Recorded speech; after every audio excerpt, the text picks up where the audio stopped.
Hello दोस्तों, आप सभी का स्वागत है हमारे YouTube channel the crazy board पर। दोस्तों, आज हम प्रश्नावली 4.2 के क्वेश्चन नंबर 3 को सॉल्व करेंगे। ये क्वेश्चन उतना इम्पोर्टेंट नहीं है, फिर भी ये एनसीईआरटी में है तो इम्पोर्टेंट क्वेश्चन ही है, समझिए। दोस्तों, ये क्वेश्चन क्या है, यदि ऐसी दो संख्या ज्ञात कीजिए जिनका योग 27 हो और गुणनफल 182 हो। हमको ऐसा दो संख्या ज्ञात करना है जिनका योग 27 है और उसका गुणनफल कितना है, 182 है। तो दोस्तों, आइए इस क्वेश्चन को सॉल्व करते हैं।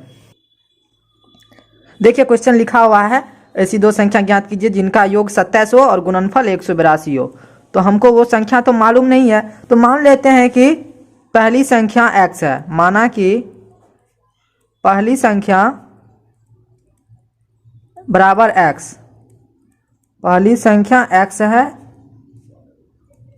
तो पहली संख्या x मान लेंगे तो दूसरी संख्या क्या हो जाएगा, दूसरी संख्या 27 माइनस x, क्योंकि दोनों का योग कितना है, 27 है। तो दूसरी संख्या क्या हो जाएगा, 27 माइनस x। यहां पे और लिख दीजिए। ये 27 माइनस x क्यों हुआ, आप समझे।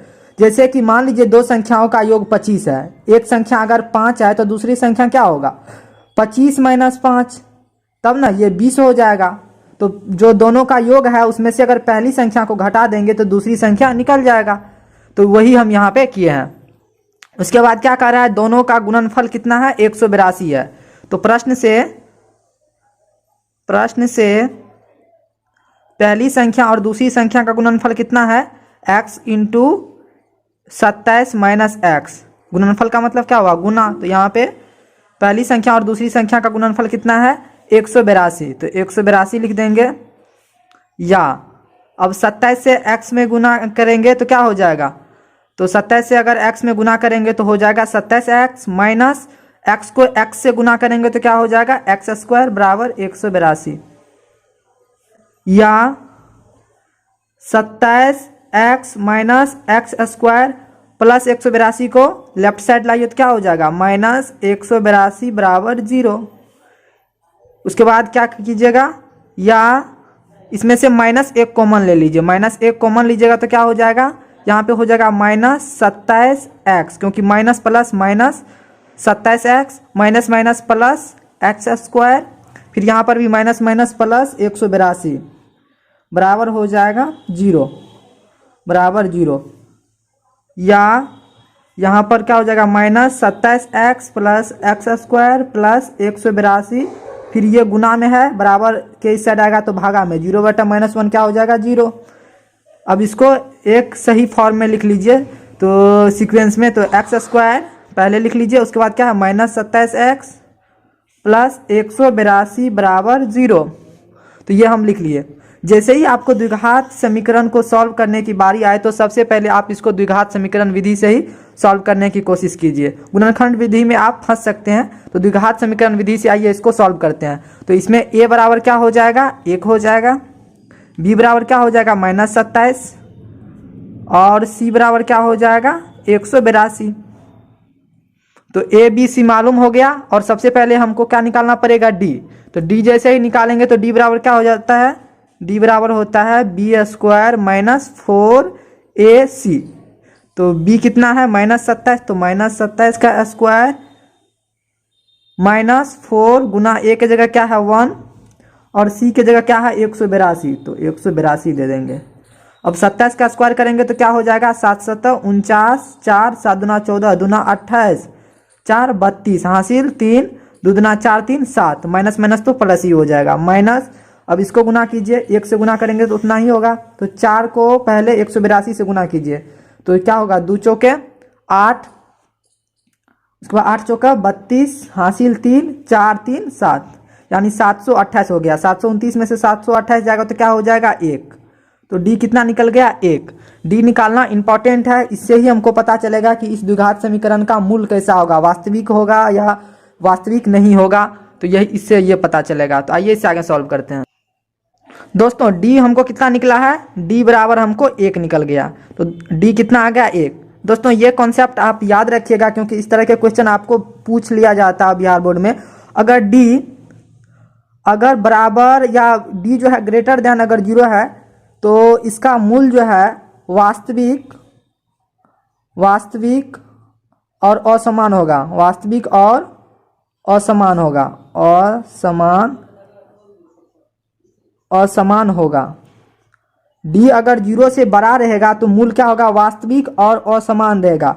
और डी अगर बराबर 0 रहेगा, डी बराबर 0 रहेगा, जैसे यहाँ पे 1 निकला तो 0 से बड़ा है डी, तो इसका मूल क्या होगा, वास्तविक और असमान होगा। यहाँ पे x का जो हम वैल्यू निकालेंगे वो जो है वास्तविक होगा और दोनों अलग अलग होगा। और डी अगर बराबर 0 रहेगा तो इसका मूल जो है वास्तविक और समान होगा, वास्तविक और समान होगा। द्विघात समीकरण है तो इसमें पावर 2 होगा, द्विघात समीकरण है तो इसका पावर 2 होगा, तो इसका दोनों मूल क्या होगा, समान होगा। अगर x बराबर 1/2 फिर दूसरा भी 1/2 ही होगा, इसमें एक 1/2 आया तो एक दूसरा आएगा 3/4, दूसरा कुछ भी आएगा।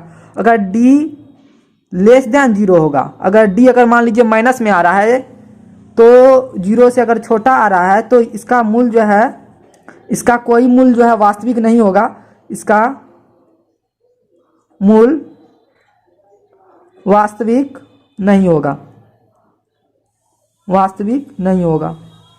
डी अगर 0 से छोटा आ रहा है, माइनस में होगा, तो इसका मूल वास्तविक नहीं होगा।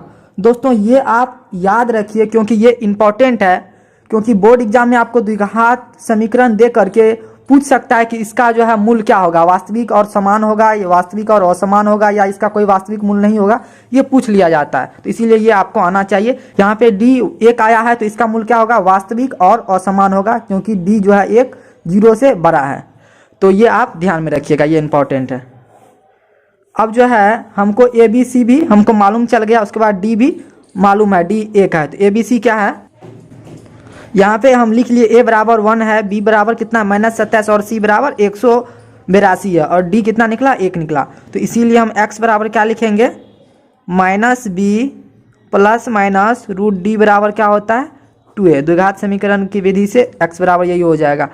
तो यहाँ पर माइनस, एक फार्मूला से माइनस, फिर क्या है 27, -27 है तो फिर यहाँ पे कोष्ट दे देंगे, b का वैल्यू कितना है -27, तो -27, फिर क्या है प्लस माइनस रूट डी के जगह क्या है, डी के जगह 1 है तो 1 दे देंगे, बट्टा 2 इंटू ए का वैल्यू कितना है 1, तो 1 दे देंगे।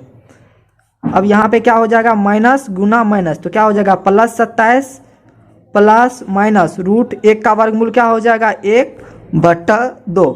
यहाँ पे अब जो है प्लस माइनस इसका 2 वैल्यू निकलेगा, इसको आप अल्फा मान लीजिए।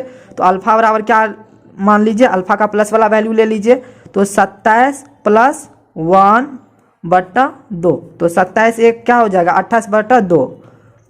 तो ये हो जाएगा, 2 को 28 में भाग देंगे, 2 से 28 में तो क्या हो जाएगा 14, और बीटा का एक माइनस वाला वैल्यू ले लीजिए, तो क्या हो जाएगा 27 - 1/2। 27 में से 1 जाएगा तो क्या हो जाएगा 26/2, तो 2 से भागा देंगे 26 में तो क्या हो जाएगा 13। तो इसीलिए x बराबर हमको क्या निकल गया 13,14 या 14,13, 13,14 या 14,13, कुछ भी आप लिख सकते हैं। तो x का वैल्यू हमको ये निकल गया, और यही हमको निकालना था। पहली संख्या को अगर आप 13 मानेंगे तो दूसरी संख्या 14 आएगा, अगर दूसरी संख्या को 14 मानेंगे तो पहली संख्या 13 आएगा, क्योंकि दो संख्याओं का योग कितना है, 27 है। तो 27 है तो मान लीजिए यहाँ पे हम क्या माने हैं, अतः पहली संख्या x बराबर, अगर आप कितना माने, पहली संख्या को x माने हैं तो x की जगह अगर आप 13 रखते हैं तो दूसरी संख्या बराबर क्या हो जाएगा, दूसरी संख्या बराबर क्या हो जाएगा, दूसरी संख्या आप क्या माने 27 - x, तो 27 माइनस x की जगह क्या है 13, तो 27 में से 13 जाएगा तो क्या हो जाएगा 14। अगर आप पहली संख्या को अगर 14 मानेंगे तो यहाँ पे, तो दूसरी संख्या क्या होगा 27 - 14, तो दूसरी संख्या आ जाएगा 13। तो यही हो जाएगा संख्या 13 और 14, यही इसका आंसर हो जाएगा। आई थिंक ये क्वेश्चन आपको समझ में आ गया होगा, और आपको ये अच्छे से याद होना चाहिए क्योंकि ये बहुत ही इंपॉर्टेंट है। तो दोस्तों मिलते हैं अगले वीडियो में ऐसे ही इंपॉर्टेंट क्वेश्चन के साथ, तब तक के लिए आप पढ़ाई करते रहे। Thank you for watching this video.